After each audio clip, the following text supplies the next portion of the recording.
I'm just remembering the time that you asked Molly. One of my commenters said that, you know, oh, give Joe a break. Yeah, let him pinch. You want to introduce Joe? Hi. By order of the Manhattan Neighborhood Network policies, we have to host in an official capacity the Truth for a Change Joe Friendly Spectacular. Meanwhile, let's plan to talk with George. When we were going to turn on the camera, my original instincts weren't along the lines of George interests. I mainly was going to propose a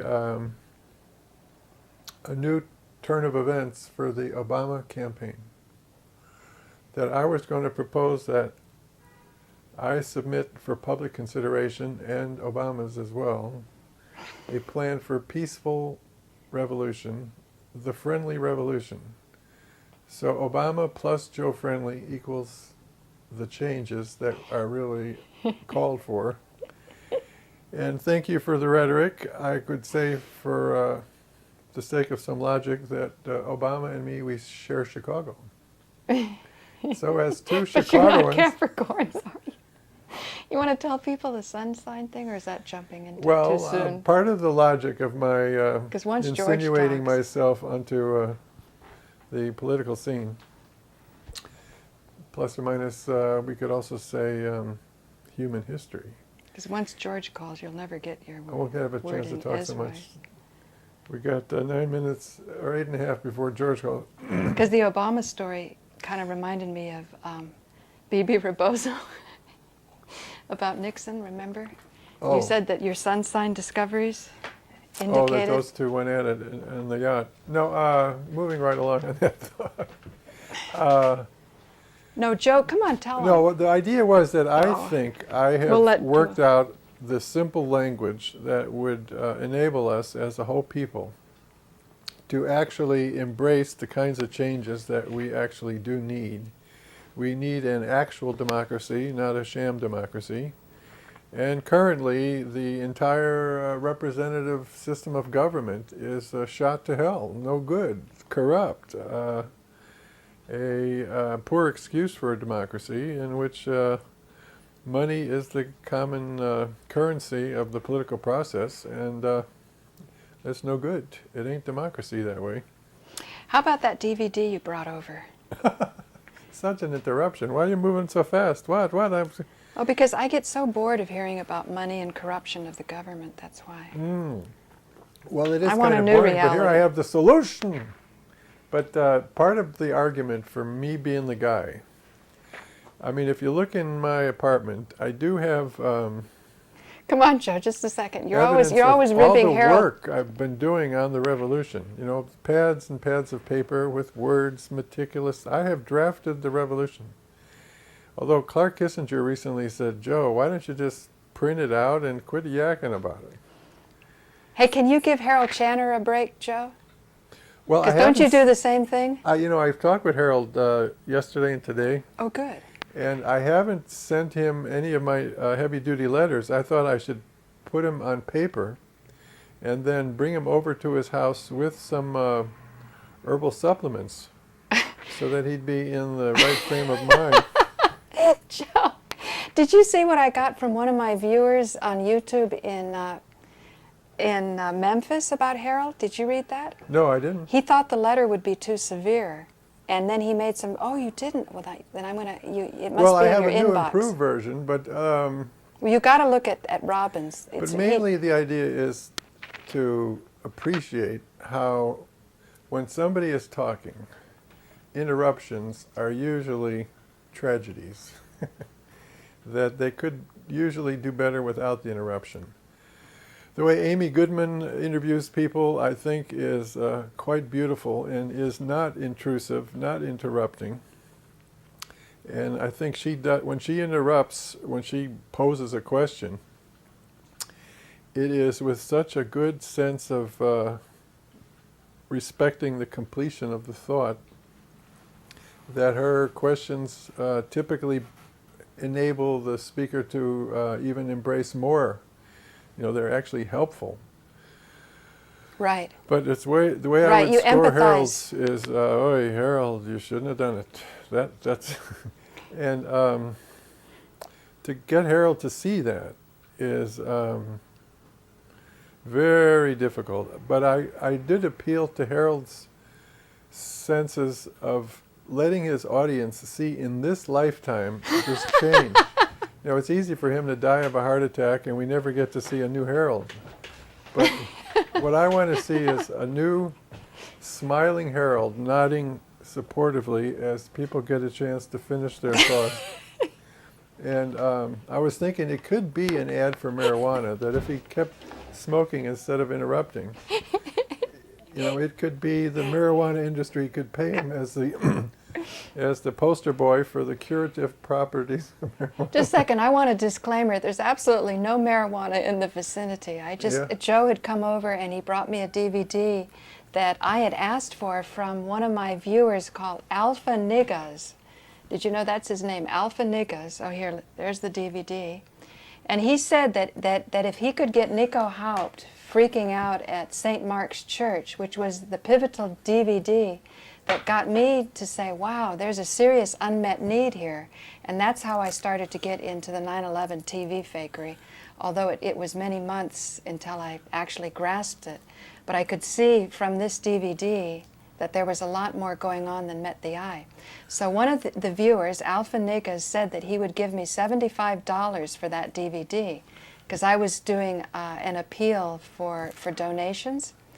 And then I said, he wanted me to mail it, and he would send me the check or whatever. And then I said, I'd really like to meet you in person, because this was one viewer that had been writing so many comments, and I wanted less transparency. I wanted transparency.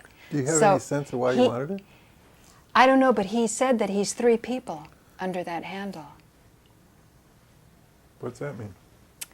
That means that we have professionals on our site. Hard to believe, huh? You mean he represents a group? He represents a group. People that are probably paid to take a look at what's going on with public access. How does that make you feel?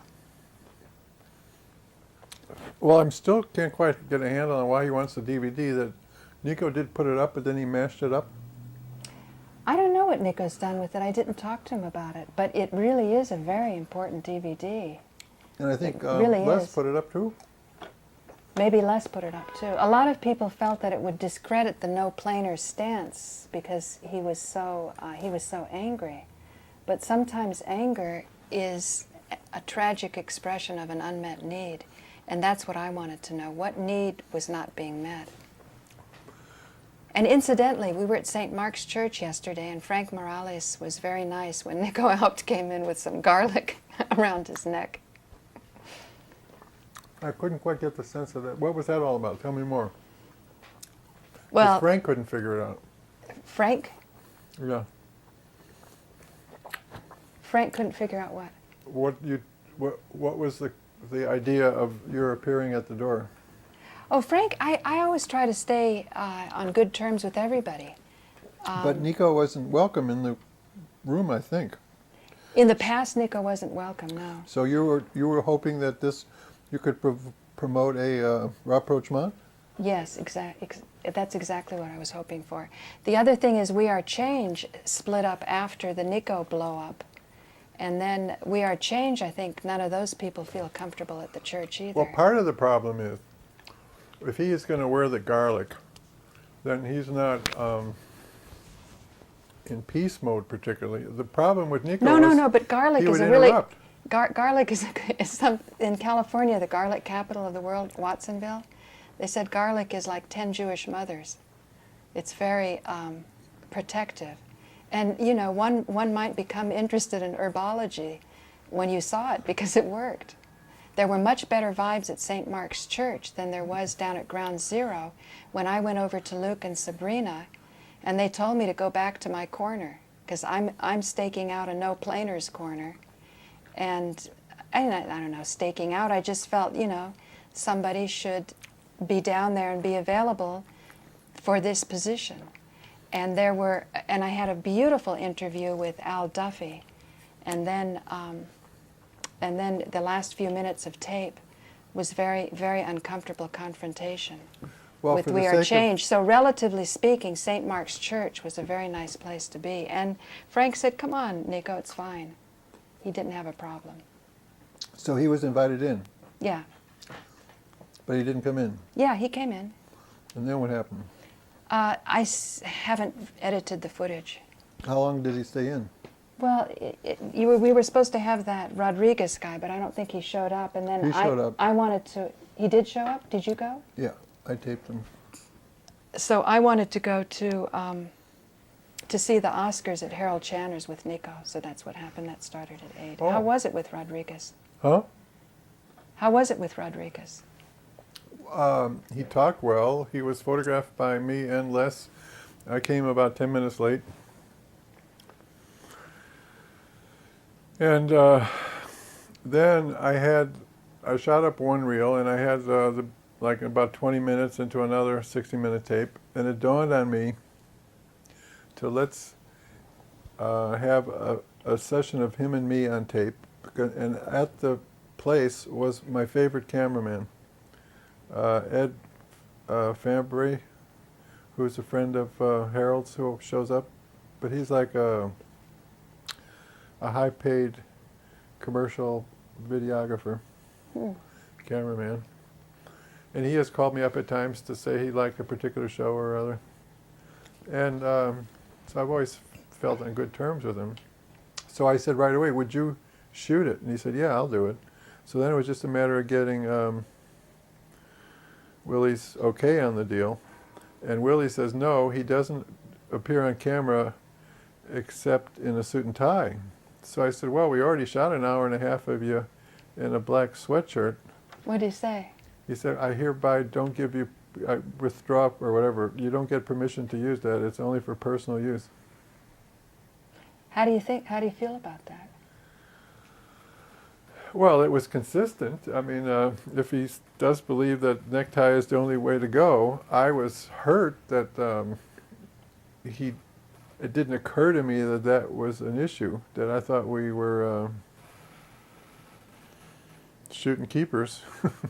But, and then I had to look in Les's eyes like, well, he has that right, it's his choice to make if he doesn't want to release it. I said, let's send him a DVD of what it looks like. Maybe he'll see that he looks okay in a black sweatshirt.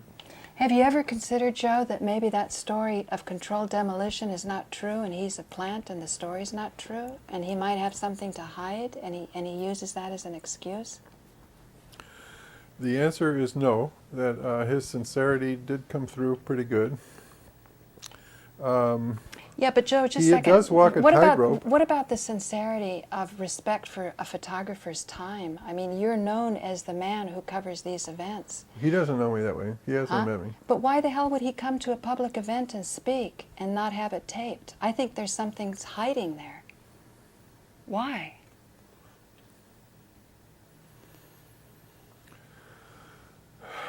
Yeah, I'm surprised. I am surprised, Paula Gloria, that you were able to come up with a new wrinkle. Yeah, what about that? Well, I will say what I was listening for was from new information. I did want to know if he had come to a conclusion of what was going on that 34th floor. And he said that he knew that floor well, that when he would hide out for his lunch and didn't want to be bothered, he would go to that floor. He was the only one, plus one or two other people, who had a key to that floor. But this particular time, he decided not to use his key to go in and see, because there was the sound of so much activity there. So that held up okay. I did ask him one question myself. I asked him if it was unusual. I had seen scaffolds with men on the north face of the North Tower in mid-August before September 11. And he said they were probably just cleaning windows. And I said, but I understood that the window cleaning had been engineered to be just robotic, that they had a robotic window cleaning system. And he said they did have robotic, but that in addition they did use scaffolding. Because up until that very moment, boing, I was thinking, oh, they were planting explosives on the... Well, that's one way to plant explosives, is from the outside.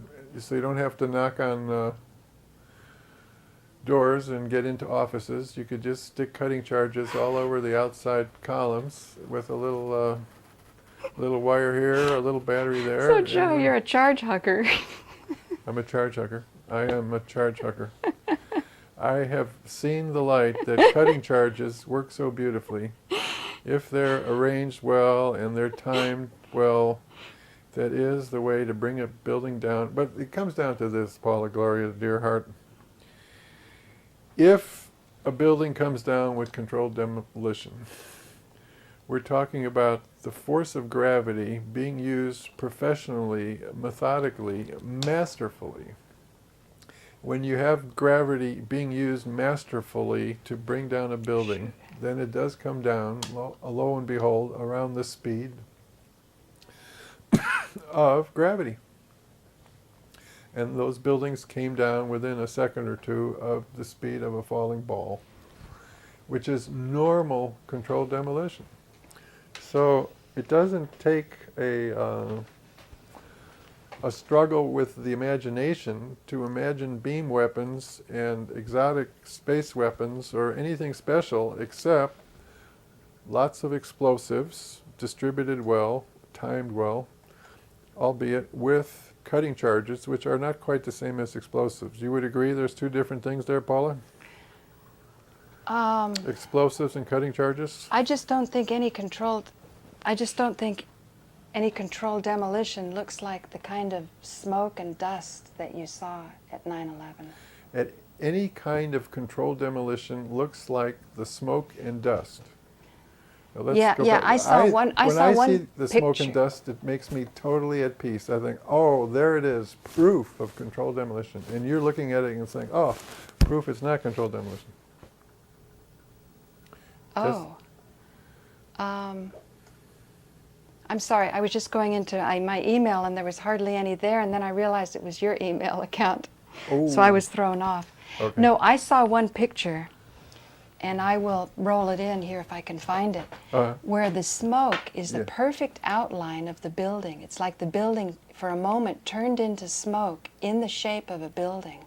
And then one second or so later, apparently, the second photograph was snapped. And then it's more like a billowy, a roundish shape of smoke. It doesn't look like the shape of the building. Hi, ugly. You should put him on speaker. Ooh, this is this is the baritone version of her. You got to put it on speaker for people, Joe. Put it on speaker. Let's see. We're going to put you on speaker. How's that? If you like. Oh, we're going to change the topic here? Have you been following our struggling conversation with the plane huggers and the charge hugging? Cutting charges? He doesn't want anything to do with 9/11. Oh, I didn't know that. Yeah. Okay, ugly. Okay. We'll put your site up. What's up? He can't hear me. You'll have to repeat. You know, I was looking for a website to put up called Florida Trailer Park Beauty Contest that my friend Steve Tweeden sent me email, and I sent it around to some friends yesterday. And some friends said the email didn't work, so I looked for the website. But what it is a bunch of women, I don't know, like 20 women, all bare-breasted, with, I guess, just minimal G-strings on. And they're all in smiling, happy, and the theme is the judge decided to give them all trophies. And I thought that was so beautifully democratic. So. Yeah, hello, am I on with Paula? Yeah. Yeah, you can't hear me because I'm on the other side of the room. What's on your mind, George? Well, have I got interesting news for you? Oh, Okay. great. Okay. Ivanka Trump has called me, and she said she's getting tired of some of her boyfriends. And I said, yes, Ivanka. And she said, can I give them to Paula Gloria when I'm through with them? You've got to be teasing me. No, so Ivanka wants to pawn off some of her old, tired boyfriends that she's sick of because she wants new, fresh blood all the time on Paula Gloria. So be ready. You have such a great sense of humor. Well, Ivanka does too, okay? Okay. And so she said, if there's anybody who deserves my old boyfriends, it's Paula. Aw. Does she watch my show? Yes, okay? Really? So That's she amazing. wants to see these guys on your show soon, okay? Why not? Why not? I'm always up for an adventure. What a Why surprise. not? Okay, and I just wanted to let you know that the French from 1981 on a French TV channel are running my 1981 interview where they came here from Paris to interview me in 81. It's about 8 minutes long. And also, in 1982, cable TV was very much in the news, and they did 2 retrospectives on the wackiness of cable TV and how nuts most of the people were who produced public access shows.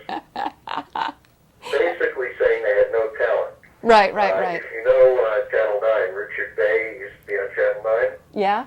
He did one of the shows, and he doesn't exactly use these words, but what he says is the people on cable TV have absolutely no talent and are no good whatsoever. But let's interview Ugly George, okay? Aha. So he's now put that back up. I think you can get it from YouTube as well. I'm part of it. And I'm proud to tell you that of the 8 to 10 shows that are reviewed on every one of them, I am the only one who's still active, got 48 million links on Yahoo. The others have gone by the wayside or into a worse place called purgatory. Right, purgatory. That sounds pretty bad. Okay, so I'm going to sign off, but I just wanted to let you know, Paula, that as soon as Ivanka Trump, calls me and gives me her old boyfriends, I'll be sending them to you. Okay, thanks a lot, George. Okay, Paula. Bye. Bye. Bye. So we can carry on. Joe, we'll go back to you. What do you think of that? I was amazed at how brief he was, but it was interesting information. Well, he was actually pretty courageous because he's looking for money for his film. What he wants to do is take all his old public access shows and put a plot in them. And I think it would make a great feature film. But when you're looking for backers, he's concerned that some of them might be uncomfortable about 9/11 truth. And I think you can understand that, right, Joe? I mean, even in the 9/11 truth movement, there's passionate disagreements.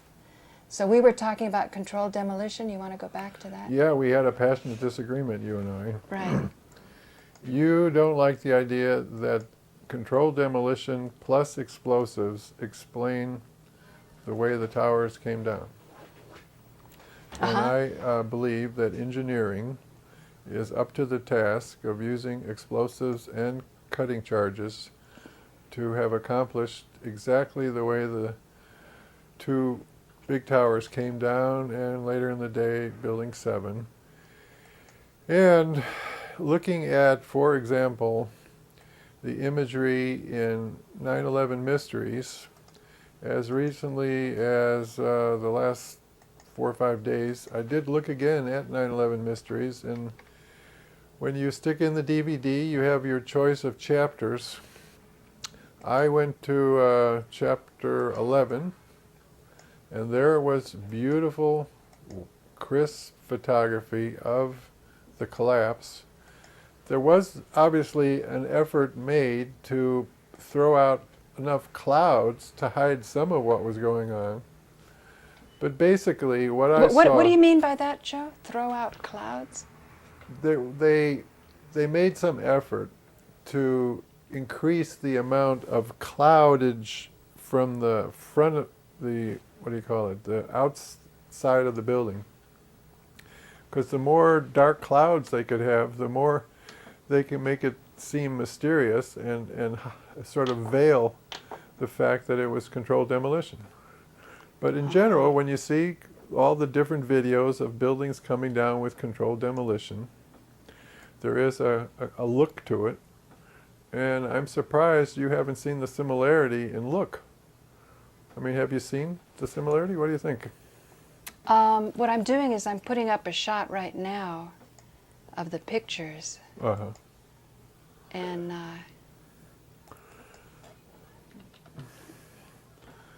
actually, so what I see is that the way they brought it down was they were very liberal in the use of explosives. They used plenty. And the plentiness of the explosives allowed them to reduce to dust the contents of the buildings, the people, the furniture, the file cabinets, the wiring, the draperies, the tables and chairs. The whole deal was reduced to powder. Now, how much explosives does it take to do that? I could imagine, let's say, from the elevator, they would stop in between the floors and just sort of spray out explosives, or maybe guys would crawl along beams and actually tie down explosives in different locations. But if you have well-distributed explosives throughout the building, and they're timed in sequence, so it goes floor, floor, floor, that would, to me, fit what I saw. Was the building came down, top down. Building 7 came down bottom first. So there were different styles demolition, but in controlled demolition you have your choice. You can do it either way. you have your choice. Yeah. What I'm doing here, you can't really see them, but you'll see them on your show. I have two pictures, one where the smoke is more like an outline, and then one where it's more billowy, but it's pretty close. Actually, but the billowy, like a cumulus cloud. Actually, do you want to step over here and look at it? I'll move the cameras.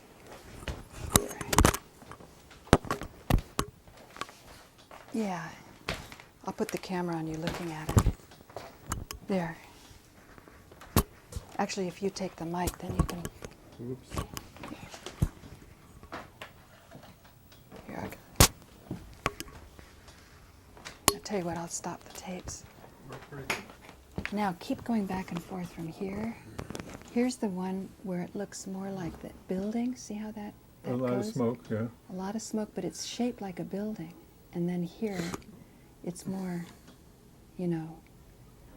It's already down. It's just Out a smoke window look. of Four Eyes office, seconds after first tower collapse. Oh, And so this one is seconds after second tower collapse. Oh, so that's a different building. But look at that, how it's... a lot of smoke. But here's the Wait, part. I get the Watch. camera going. No. It's going. It is. Oh, you want it going on you. No, But I'm here's, as long here's as the you're talking. part. Look at this. You know what that is? The tower, the antenna. So how can the antenna be standing and then all this collapse in standard control demolition? That would be the first to go down by the time it collapsed onto here. Well, in order, in other words, Here, you use the mouse to explain what you want. if that's the tip, that means that the tower is probably down to about here at this point, and this part is, You mean the tip just stays free? It just stays there? well, as it collapses, the tower stays up, yeah. But how can, what about all of this? Isn't that collapsing? Where's all the smoke coming from? Well, this is the second tower, so there's already smoke from the first tower. No, but this is shaped just like the building. This smoke here, this line, All that smoke seems this- around that tower. no, I would say that if you have this much going on, then it's still connected to whatever it is that supports it. You know, there's still some structure here that isn't down yet. That's many, many floors. You're talking about Well, 30 the tower floors. itself is about this It's not long. a tower, that's the antenna. All right, the antenna, the antenna is about this. They call them towers too. Oh, they do, okay. But this is about this long, right? The antenna? Or even longer, maybe this long. Oh, you know what? Now I'm not getting the mic here for the stream. Here. Keep talking and all. But either way, we're not talking about defying gravity. You know, it's in a position that's coming down. Oh, just a second. Let's switch But this. the shape of the clouds is a big part of it. I definitely see those clouds as the kinds of clouds you would expect. They sort of confirm the idea of an explosion. They're the clouds of explosions. Point again with your mouse. The tip It's attached to as an engineer. Although we can't even be sure that's it, but it certainly looks like it. It looks like an antenna. Yeah, it looks like the tip of the antenna. And then, as an engineer, where would it be attached? Wouldn't it be attached to the top We floor? don't know the scale, how long it is. The antenna was like free up in the air until about here. Oh, you think that the antenna is that big? Yeah. That tall? I don't know. I mean, the scale is... Well, we should be able to If we find had out. a picture with the same bridge and the same size, and then we could see what the antenna looks like from this distance. Well, there must be some record of how big that antenna was, Yeah. right? So once we find a big antenna, then we can... But the collapse itself, that's the problem, old buddy, is that you can't quite make peace with that collapse being accomplished by Controlled Demolition Incorporated. No, I can't. I think that was a set-up thing to find scapegoats. I also don't like the Building 7 because of Silverstein. I think it sort of eats, it fans itself up with deep-seated anti-Semitism, that for the sake of insurance, somebody would take down a building.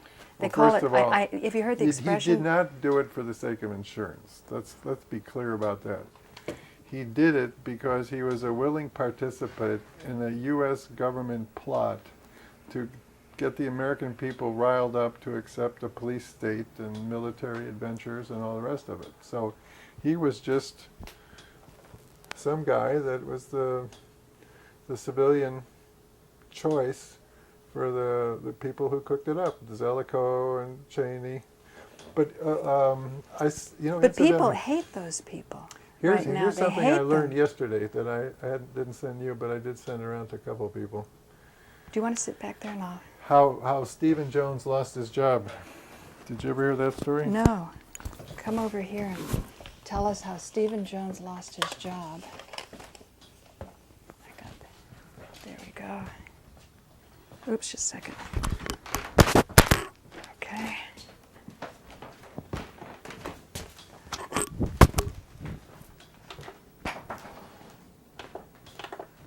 Okay, we're on you. Okay, now we're Stephen Jones is, explain to people who don't know who Stephen Jones is. Stephen Jones is among the two. Stephen Jones and David Ray Griffin are the two highest up academic figures in the United States who have placed their reputations on the line, the authority of their titles, their PhDs. They have placed them on the line for the proposition that controlled demolition is the only logical, reasonable explanation for the way the towers came down. And both of them have produced papers, writings, and given lectures that were videoed and participated in helping produce more videos. And they explain the theory that you find unbelievable, but they do the math, they make the arguments, they do calculations that controlled demolition is how the towers came down. Therefore, there was prearranged by people who had access to the buildings. And Building 7 in particular, where there is the Secret Service, the CIA, the FBI, of all buildings, that would not be a building to expect the Arabs to have managed to put cutting charges throughout the building. It had to be with their cooperation, with their connivance. So this was a U.S. government project to scare the living bejesus out of the American people. It was successful. There was this seminar by Philip D. Zellicoe in '98, How to Use a Catastrophe his phrase, catastrophic terrorism, not just your ordinary kind of terrorism, but catastrophic terrorism to shake up the American people like Hitler shook up the German people. And Zelikow did study what Hitler did. So it is the ultimate irony, Zelikow, who is Jewish, learning from the Germans how to do the same thing to the U.S. so he can pick on the Arabs. It is something as a Jew I'm a little ashamed of, but as a Jew I'm speaking out against it at least. Oy, that even distracted me. It's like, whoa, the Jewish question. But to say that Silverstein did it for the money, No, I didn't say that. But you agree, if he was a willing participant with a U.S. government plot, then the exchange of money is minor, and it is to his credit. He tried something I wouldn't have had the balls to even try, is try to argue that those were two unrelated incidents when they were obviously a single incident. That's so and he got himself like an extra. First, he was going for like 2 times $3.5 billion, would have been 7, and I think he got that award, and then some high court knocked it down. Oy, that's the thing. But it was cooked up by Philip Zelikow. Oh, here was the thing I remember now. I was talking about how Stephen Jones got fired. Yeah. So what happened was Cheney did it. That shortly after Cheney had a conversation with the president of the university that Stephen Jones was employed as a professor. Shortly after that conversation with Cheney, that is described in the newspapers in Utah as a private conversation. In other words, they didn't even come up with a cover story, a lie, like they were talking about this and that. They don't even bother to tell you what they were talking about. They just say it was private. But approximately 7 days later, Stephen Jones was fired. And the occasion was a Veterans of Foreign Wars event in Salt Lake City, where the university is. And it says Cheney and Bush, but I guess we will both agree, Paula, that Bush is irrelevant. You both agree? Huh? You don't. You say he is relevant or irrelevant? Bush is irrelevant. I mean, He's irrelevant. He didn't. He's just a puppet. Incidentally, when it comes to Bush being a jerk, I continuously feel the shame of the obviousness to the history, to the the way history will read, that as a whole people, the American people, were so far gone, so stupefied, so dumbed down, that they accepted a jerk like Bush as their president without just seeing through him that he was totally unacceptable, or as my one of my caps says, that he blew the job, that he's just a second-grade fool. And it is proof that we do need fundamental change, a dramatic bunch of changes, which is the topic I started out with, that I wanted to argue that I am pretty good at articulating the changes that we need. So I was going to put forward in some artistic presentation, like a rap song, you want change, you want a solution to the money issue, you want to... Say Rabbit Hole Central. Push on the button so everybody hears. Rabbit Hole Central. Molly. Is this you can just tell who I am by my laugh? Yeah, Molly, we're streaming now. But if you go to Rabbit, Boy, this is a long day. I know. If you go to rabbitholecentral.tv, I actually had Frank Craven on before, and I've got the shotgun. Your messages. I love sun gazing. I mean, come on, Joe, you got to get into it. Into what? Stargazing? Sun gazing. You He doesn't understand, Molly. Explain. Well, I am in the midst of doing a process where you look at the sun for a incrementally increasing period of time each day, up to 45 minutes, at either the end of the day when the sun is not so strong or at the beginning of the day. So that eventually you get all your nutrients and livelihood from sunlight. Right. Wow.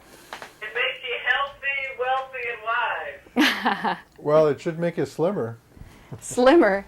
Well, actually, that's no guarantee. It will balance out your weight. But the guy that we met that lives entirely on sunlight, I wouldn't say he's carrying a lot more weight than Alan ever once would. Yeah. So, you think that you're going to get slim that way, which I think that you will if you're carrying around extra weight that's unhealthy. Wow, yeah, I don't see much of Alan eating. I guess you're an expert on that, Paula Gloria. He doesn't eat much? No. No, he eats a lot, Molly, right? He's just got a very high metabolism. Wow. And also, he doesn't eat regularly. The only time I ever saw Alan put on weight was in India, of all places. I know, that's true. Because we were feeding him on a regular basis. Say, Molly, we're doing a show for Joe. Joe, you want to tell her? I'm sorry. No, tell... Am I not participating in what you were talking about? No, it's just I have to yell across the room how we're setting it up. I'm rolling in some directed energy weapons, and Joe and I are having a discussion about controlled demolition versus directed energy weapons. A discussion or an argument? Well, no, it's pretty good. But guess what? Ugly George called up, and I'm going to have Joe tell you what he said because it'll come up on the mics better. Okay. It's no longer a call-in stream? We're both recording and streaming. Oh my God. Yeah. Okay, I'll leave you to it. No. No, we want to tell you what... No, he's going to tell you what Ugly George said. Ugly said that he has negotiated, or is relaying, that Ivanka Trump, out of her appreciation of the Paula Gloria show that she watches at every opportunity, that she has decided to give Paula Gloria all her old boyfriends. after she's had... Including Donald, or does he doesn't count because she actually married him? No, this is the daughter, Molly. Oh, Ivanka. Yeah. Oh, I said that wrong, yeah. There's Ivana and Ivanka. I missed the subtlety there. Oh, wow. Okay. You got to be pretty. So these are younger guys. This is a good deal. This is a good deal. Yeah, you can... How do they feel about the deal? Well, once they saw Paula Gloria, they said they were dying to be her fuck buddies. This is your show, Joe. Whoops. Oops. Dying? Dying? You'll never be dying for anything, including dying for a change, because you won't be able to appreciate it. Yeah, I think we need a redraft of that phraseology altogether. What can you do? So Ivanka watches your show, Paul. That's so cool. Well, I don't know. Do you think Ugly George is telling the truth? You know, one wonders. I think it might be just a publicity But thing. I have figured out what you can call him instead of Ugly George when you're actually talking to him face to face. What's that? George. George, yeah. Well, some people go on a first name basis. Ugly. Hey, Ugly. Well, I'm just saying that if you're uncomfortable with calling him Ugly George, you can just call him George. Yeah, right. He seems very detached, you know? Well, I don't understand, but you were the one that was having an issue with it. He wasn't. No, that's true. Oh, yeah. Anyway, just offering solutions. Oh, Molly, here's the deal. Guess who called up on the stream that I wasn't expecting? No. It was Frank Craven, and you know why he called? You're just not going to believe this. Why? He called because he loved the Ugly George show, and you know how uptight Frank usually is? Really? He's uptight? Well, haven't you noticed? Anyway, go ahead. The reason I'm saying uptight was because once I had a beautiful poem written by a sex worker, and he was so offended, and he got so upset. So I would have thought he wouldn't have been on Ugly George's side, but he really saw the beauty of the show that Ugly George had done.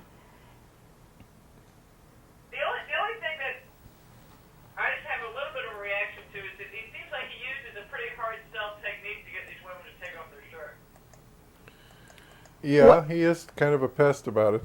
Yeah, but you know, there's another way to look at it. What if you wanted to take off your shirt and you needed just that inspiration? Yeah, maybe so. Yeah. But I don't know. I mean, I wouldn't interview the girls afterwards and say, how do you feel about it, the fact that you got pestered into taking your shirt off? How do you feel about it now? Hey, that is a great idea, Molly. Let's interview the women that Ugly George exposed. If you've been exposed, call in and Paula Gloria will. A little hard hooking up with him, but yeah, give it a try. I don't know. I mean, Say, Molly, can you get on the computer and look? Because I'm very curious about the sound levels. Because what I've done is I've put the shotgun mic on the telephone and on Joe, and I'm in the next room. all right, I'm eating, but Oh, what are you Well, that's eating? okay. We're going to go on for another 15 minutes. all right, 'cause I'm gonna do my sun gazing at 5:00. Oh, good for you. Good for you. Now, when you do your gazing, how are your eyelids are closed? No. If you're looking at the sun an hour after sunrise or an hour before sunset, in that hour, the sun is weak enough that you can look at it directly. Well, I would encourage your closing your eyes and not stretching things to the limit, that with your eyelids closed, you can look into the sun all day long, hour after hour, and it's all good that the eyelids filter out just the harmful amounts of the sun, and what gets through is all good. So why push your limits? I guess because I'm an extreme kind of girl, and I don't have all day to look at the sun through my eyelids. Uh-huh. You're an extreme kind of girl. I love that, Molly. Uh-huh. I love that about you. Wait until Ugly George finds So out. Paula, after the Ivanka's I'm not boyfriend, taking off my shirt for Ugly George. uh-huh. It's too creepy. Just imagine the squeal of delight when he gets success. Actually, you know, James said he wanted to be around for that one. I was discussing that with him. I said I'd do it for breast cancer awareness. Really? Oh, yeah. Actually, Molly, I was so delighted today. You know what? Joe used this expression, needing a little more ego, because there's a friend of ours that's going through a horror with her apartment. You know, there was a bar that moved in illegally. It wasn't zoned for a bar, and she started to take it to City Hall, and it's just been a nightmare for her. So Joe was talking about going over there just to help her through the papers. Is that how you said it, Joe? What was the expression? Help her do her paperwork? Yeah, but you used the expression a little more ego. Well, that it's such an effort on her part to just keep cranking out these papers by their deadlines, that she needs somebody to hold her hand, that she doesn't have quite all the ego she would benefit from to get it done. And that's what you hire lawyers for, is that lawyers take it upon themselves the responsibility to get the papers done in time, and it does take whatever you want to call it, willpower. But you use... I think that Swami sort of talks about this too. You know, you've got to build up enough willpower so that you have confidence, but not so much willpower that you have arrogance. Right. Ooh. Right. And there's a fine line between the two, and I think that attachment or self-worth is kind of part of that. Arrogance kind of has to do with it's sort of linked to insecurity. Right. Ah, okay. Well, anyway, here's the great news, Molly. All right, Frank... My computer's almost fired up, So Frank Craven called up. Actually, I already cut the stream because I didn't think anybody was listening. all right. And then We're recording, right? Yeah, we're recording. So he called up because he saw the Ugly George interview. And we got to talking, and lo and behold, he's there with the lady who I met actually at the Oscars when I went over with Nico Haupt to watch with Harold. And this lady is a neurologist. So I started... Hello? You said so in the message you left. And she's also interested in working with the sun, correct? Well, she just by streaming and telling her some of my experiences with this book, Sunlight Can Save Your Life, she got interested. So I started to tell her a story about when I took my shirt off, you know, bare-breasted in Stuyvesant Park next to some homeless people, but we were all in this heavy meditation mode that it was really natural to... None of the homeless people were meditating. Well, you have to listen to the show because I'm just... I'm rushing through it. I mean, I was... I remember this, but go ahead. Yeah, so I had Frank there, and then he had this really, really smart doctor. You know, she graduated from Columbia and Phi Beta Kappa and all that. And she started talking about neurology as the study mostly of all these problems, epilepsy and so on. So I thought, why not switch it to the other extreme where you go into extraordinary health, you know? And I said, why was the pleasure so great when the sun strikes your body, all your body, and particularly on your breasts? And then I said, if somebody had come along and my protectors, because by the time I felt comfortable enough to take my top off, the homeless people were like, I felt they were protecting me. But if some, you know, lecherous type of person came through, even with my eyes closed, I know I would have felt the energy suck. Oh, definitely. Yeah, so what I was asking her is, I said, is there anything in neurology that can measure ESP, or extrasensory perception? And then you know what she said? It was so interesting. She said she didn't know much about it. Of course, Frank knew all about it with the seven subtle bodies and so on. And I said, no. I want to know from a medical doctor, what do you think? And then she said there were studies done with blind people where you can show them an image, and even though they can't see it, if you show them a whole bunch of images, more often than not, they will be correct about the image. Isn't that? How do you show them these images? You just put it in front of their face, even though they can't see it. Right. Okay. I just want to know what, you know. I guess. I mean, we can ask her because she's really interested in this book, Sunlight Can Save Your Life, and she's gonna look into it more. Anyway. Nasty joke. You know, there are other things that are going on with sunlight. I just wanted to let you know that, you know, I've taken you to heart.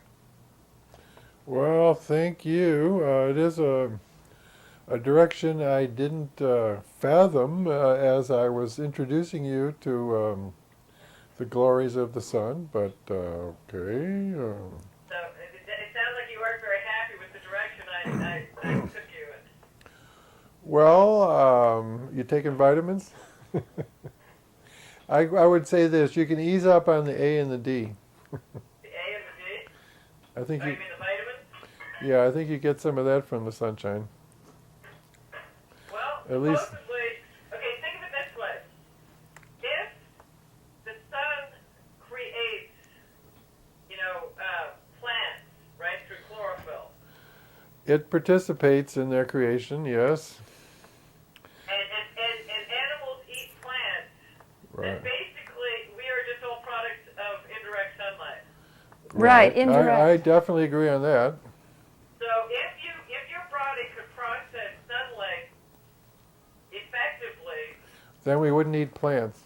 then we wouldn't need to resort to all this indirect, and also that means that we wouldn't have to spend all those resources growing the plants, you know, and you know, scratching around for all the food issue. Right. All you had to do is just have some sunny days. Hey, Molly, but what if you can metabolize the sunlight better through your breasts? Then what? Well, I mean, Then ugly. I'm not averse to clothing optional. You know, it's not really. You're talking to the wrong person if you're looking for an argument. No, I know. I remember. There's a part in the book about that. That's for sure. You know, I was so traumatized by Alan being off with another woman that Molly appeared topless, and I didn't even notice. She kept saying, "Do you notice anything different? Do you notice anything different?" And I said, "No, I don't." You know. That's interesting. I mean, poor Paula was just all she did was chase Alan around the entire time. She wasn't interested in enlightenment. She was just interested in where Alan was. So who was the woman? There were so many, it was hard to count. Okay. Not that he was completely successful, but he was still Chasing. in the hunt. Uh-huh. Yeah, except when I spent the night with that guy, right? Oh yeah. Then tell. When Paula gets a real date with this really cute young German guy who, just mad for her, Alan can't find a date. I didn't hear that last part. He couldn't find a date? Oh, to strike back. To even the score. In agony and wildly jealous. Oh. It's all in the book. It's all in the book. How's the book coming, Molly? What? How's the book coming? Tell the streamland. I actually worked on it this morning. I worked on it last night. Uh-huh. That's great. Vengeance is I'm sweet. back in the groove. Oh. Anything you want to tell our viewers? No, not really. I mean, I don't really have any burning issues unless people. Oh, Molly, I know what I want you to address. Your editor had said this would be similar to Sex in the City. Do you have anything to say about Ugly George having inspired, like when I told Christine Ebersole about Ugly George, she didn't know who that was, but then she said, oh, that sounds like Girls Gone Wild. Do you have any... The Girls Gone Wild has a lot more to do with what Ugly George is all about than Sex in the City. Sex in the City is really not about sex. Sex in the City is more about the relationship of four women, in relation to their world. Right. And what seems to be going on, for the most part, is they talk about men. Mm-hmm. But it's not as much about sex as it is about sexual politics. Right. We have the last minute for Joe. You want to wind it up so you navigate this? Sex in the City. Sex. How's your sex life? I've been thinking about that lately. I am not actually in touch with my sexuality. I'm. Why do you think that is? It's not because people aren't interested in you. There's lots of women that I think are interested in you.